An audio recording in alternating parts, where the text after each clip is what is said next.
Some of them are misleading. Before we get started, I have a question. You guys can raise your hands or shout out the answers, but what do you guys think science fiction is? Like, what is your definition of science fiction?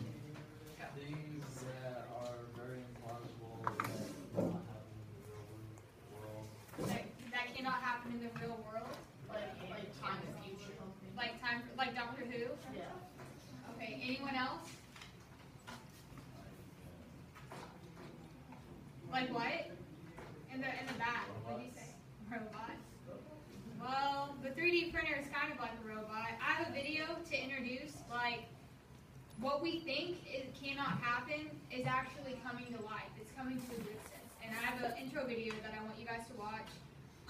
And then we'll have a couple other discussions, questions, and go from there.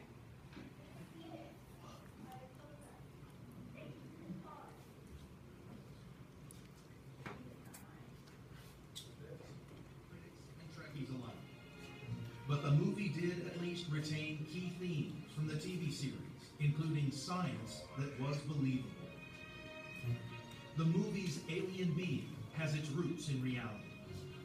The NASA space probe Voyager is sent out and lost in the 1970s, only to re-emerge 3 centuries later, having developed artificial intelligence and the capability to create lifelike androids.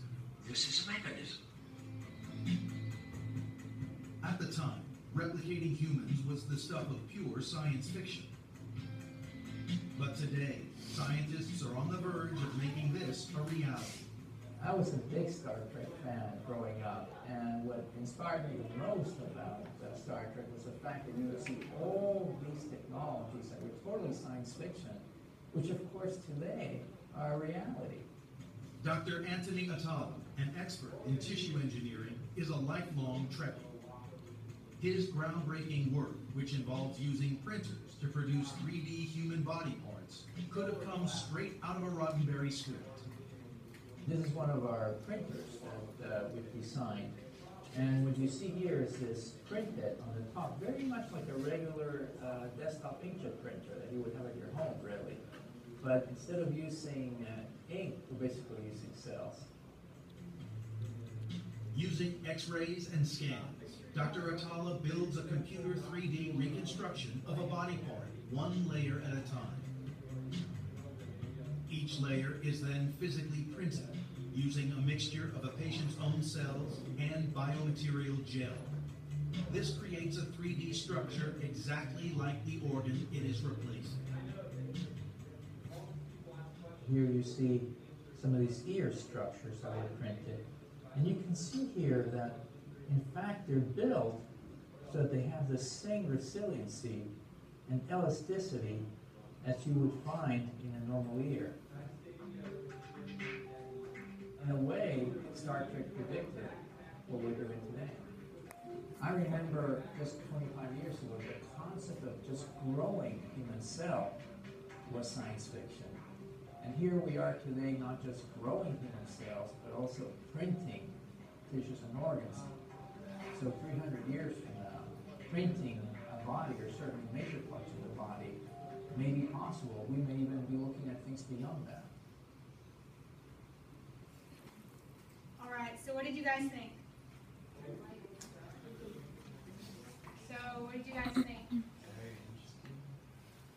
We can start to print like organs. Like those are ears and noses. So what is useful about printing ears and noses? Like who could use that? People who lost their ears and noses. What would cause them to lose their ears and noses?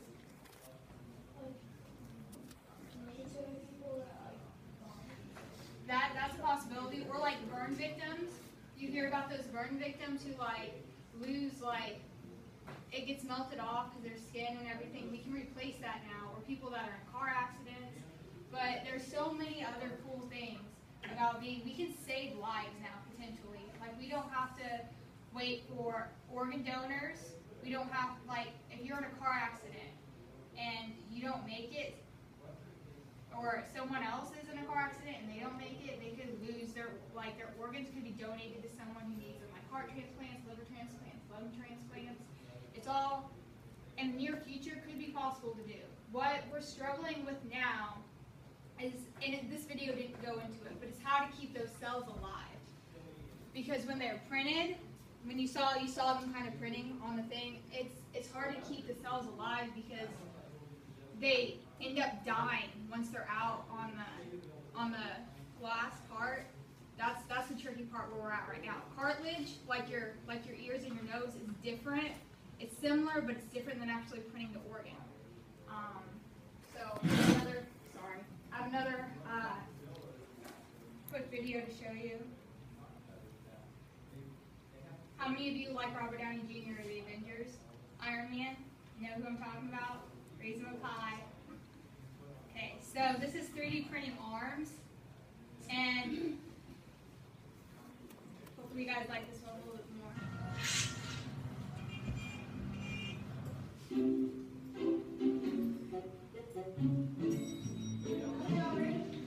Just gonna go down here.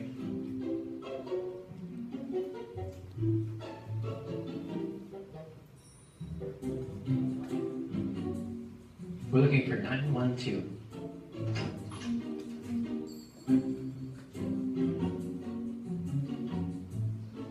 Hey Alex, how are you? Pleasure to meet you. I'm another bionics expert on hand, so I thought I'd drop by. Thank you. Yes, pleasure. Nice bow tie, by the way. Thanks. How are your travels? It's very good. Well, I thought I'd bring one of my gauntlets and match it up with yours and see if everything's copacetic. You want to have a look? Sure. Ready? Yep. Great. Each one looks the same. Actually, I think yours might be better than mine. What do you say we both try them on, do a progress report? Okay. You know who that is? Iron Man. What's his name? Robert. Great.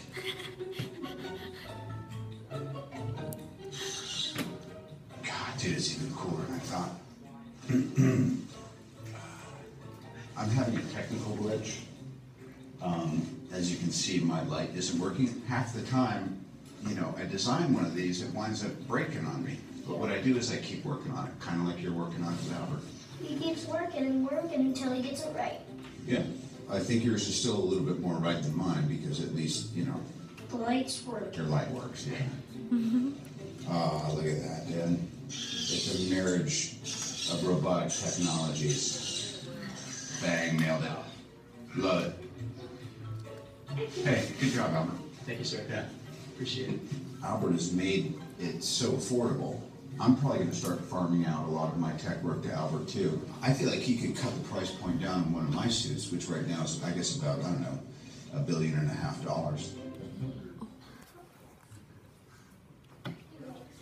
So what do you guys think? That's another way that 3D printing has enhanced the medical field. So many runners, like you see those bionic legs, how they curve, This is like a new take on that because we can make arms, we can make hands, we can make legs, we can make feet, and they don't necessarily look like how the metal and the bionic things do that we're used to. But this is a whole, like economically, this is so much cheaper than what has been done in the past. And something that might be a little bit mind-blowing, I don't know, it kind of is to me, an arm or a leg does not necessarily have to look like an arm or a leg now. We can print a functional limb that can move if we move, that doesn't have to look like what we're used to it looking. So in your groups, I want you to discuss how, and you can write this down if you want to, I want you to discuss how 3D printing might medically affect your future.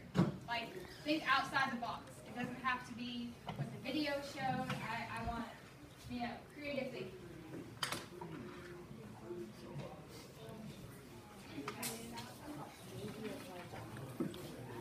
Did you guys catch that? Like, arms and legs don't have to look like arms and legs. We can 3D print a prosthetic built that can have anything you want. It doesn't have to have a handle. So like if you could design your own prosthetic limb, that would be whatever you wanted. Medically, How would you do it? there's so many, like, The laser and everything? change your life. I mean, you could make it like, you guys ever watch Inspector Gadget growing up? Was that a thing? No. What about like the $1 Million Man? What do you like about it? Heard of them? Well, these people that were in these accidents and they had their whole bodies just broken pieces, right? And they rebuilt them using technology.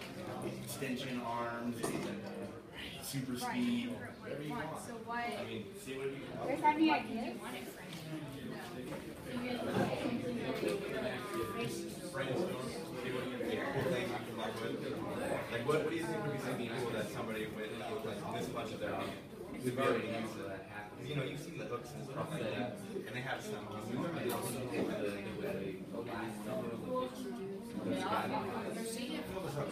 doesn't have to be. There's no writing. Like I smoked on the bus. His knee and stuff. He had like this thing, and he was a world. Right, and it can also help us so many, like 10 years from now, being a heart transplant, maybe 10 years, maybe 20 years, they could take your cells, like from your own cells, and the heart, you know, so there's no less chance of regen, there's like less chance of something going wrong, your blood types, your cells, you know, and a lot of people, they don't live too long after heart transplant. Some live a really long time, some don't. But this like increases your likelihood to live. So we want to discuss a little bit, see what else you guys can come up with.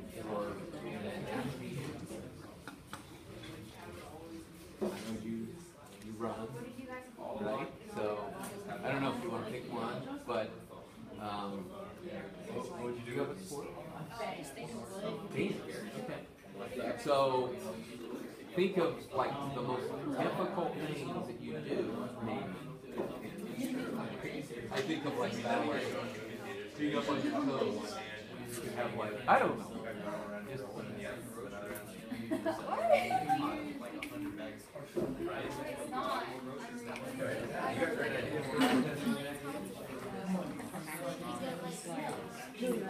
what we think of now is like untrue or fictional. In 100 years, in 10 years, in 20 years, it might not be. That's like film that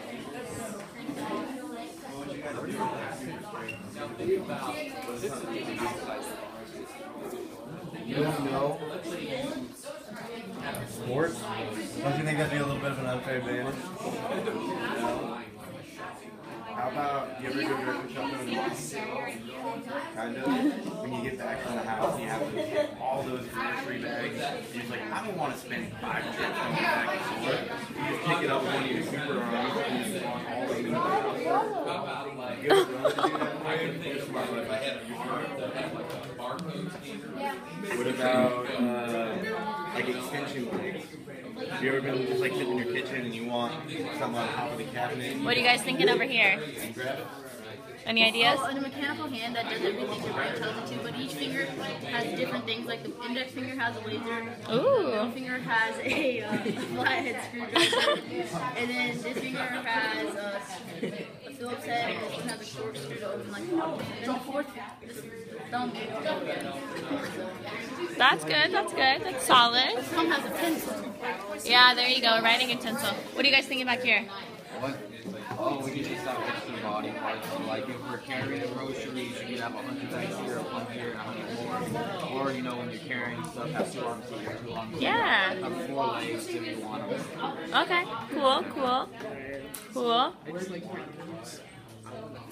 What are you guys thinking over here? What do you got?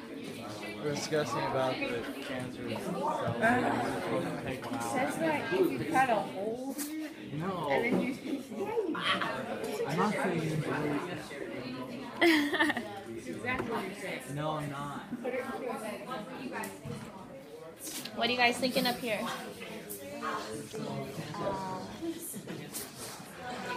We can train like.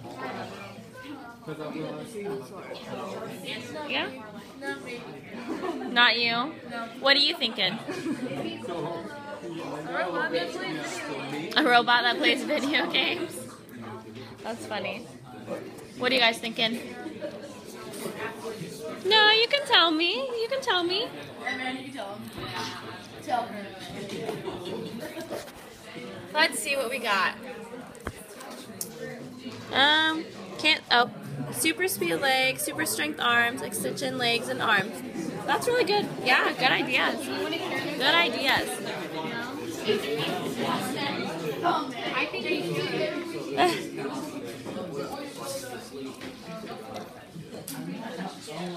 We say that if cancer just easy guys. You need to get my pencil. Class, are you ready? Do we have our ideas, guys? Do we have our ideas down? Okay. No, Okay, guys. Let's bring it back in, guys. Hey, can I have a couple people stand up to share their ideas? Who's got the coolest one? Come on, stand up. No, please do hat on. Okay. All right, guys. Well, we came up with a hand, and each finger has something different, like a corkscrew, Phillips head screwdriver, flathead screwdriver, a knife, and a laser, you know. So the 3D printer could potentially print these different parts, and we would connect them all together for people who like don't have hands. And then our brain could like tell us when to open our fingers and have stuff come out. That would be cool. That would be really cool. Anyone else want to share? Let's get at least one more person. I know you guys wrote stuff down on paper. Wolfgang, do you want to share? Not his idea. Sure. You could just have like extra arms here or extra legs if you want them, and then you could just carry more stuff, have them be nice and strong, or create your body even better so then you look better. So are you talking about like Dr. Octopus? Sure. Or like that new movie. Adding appendages right there. Anyone else? You girls want to share in the back? Okay.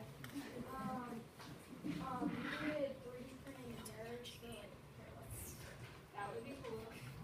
That would help. That would help immensely. You know, give people the ability to walk again that can't walk. You guys want to share a front? Adrian, you want to share your idea? I know you have something down on paper, you know?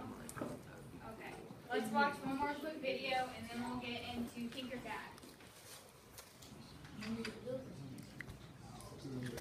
Good pass.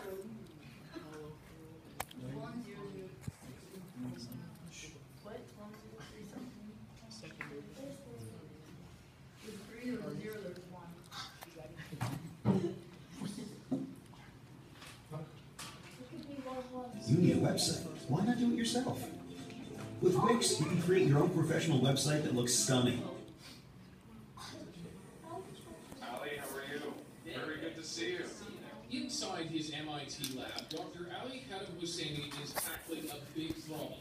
The hundreds of thousands of people waiting for an organ transplant. Many of those people die while waiting, and many of them have to wait for someone else to die to get an organ. So we try to actually address this problem by being able to make artificial tissues using 3D printing technology. You heard right, and Ali figures within 10 or 20 years he'll have it done. They've already figured out how to 3D print human cells, tissues, and blood vessels. Something like a heart, though, is much more complex. But the building block is this guy. We made aquatic like creatures that can propel and move themselves in the solution by using human cells. Being able to generate these kinds of beating tissues will help us a lot in trying to actually accomplish something that's going to be medically relevant.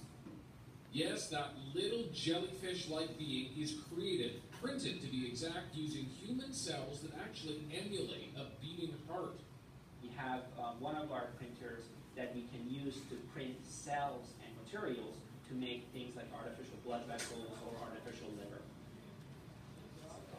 It's not just organ transplants he's trying to solve. One of the other things that we do with 3D printers is we actually try to make artificial tissues that can be used for testing drugs for the whole pharmaceutical industry, or be able to make devices that, let's say, a soldier can use in the battlefield to see if there's a toxic compound present.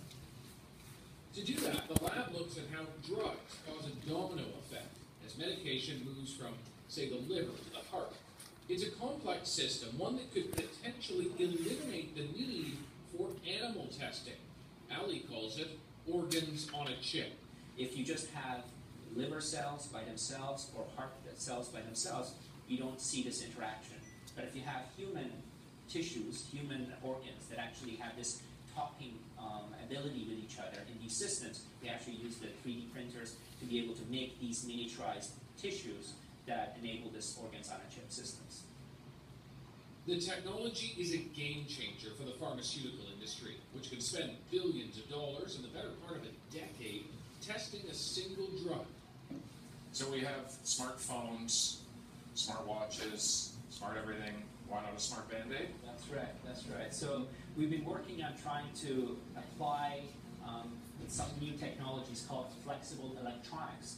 This prototype will soon be just as thin as any other Band-Aid, but offer way more, from monitoring the wound to medicating it.